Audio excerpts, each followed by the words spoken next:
L'Unic Star, le uniche pagliette antibatteriche in commercio, prodotte anche per i marchi più importanti, sia nazionali che internazionali. Benvenuti al Meteo. La lunga coda dell'estate prosegue per un'altra settimana. Tanto sole e temperature ben oltre la norma, ma con nebbia e smog in aumento.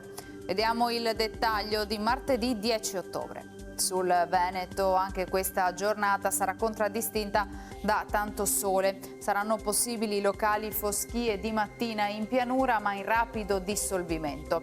L'assenza di precipitazioni potrebbe determinare un ulteriore aumento degli inquinanti atmosferici nei bassi strati dell'atmosfera, appunto.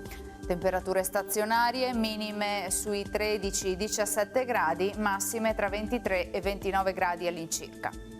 Ci spostiamo ora sul Friuli Venezia Giulia.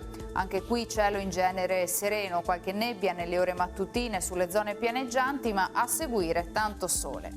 Temperature minime tra 14 e 19 gradi, massime sui 26-27 gradi.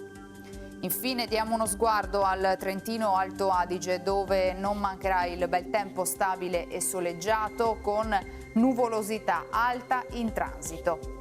Temperature minime intorno ai 14-15 gradi, massime sui 28-30 all'incirca.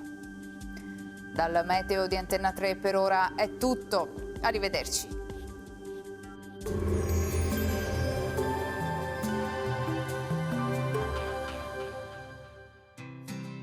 L'Unic Star, le uniche pagliette antibatteriche in commercio, prodotte anche per i marchi più importanti, sia nazionali che internazionali.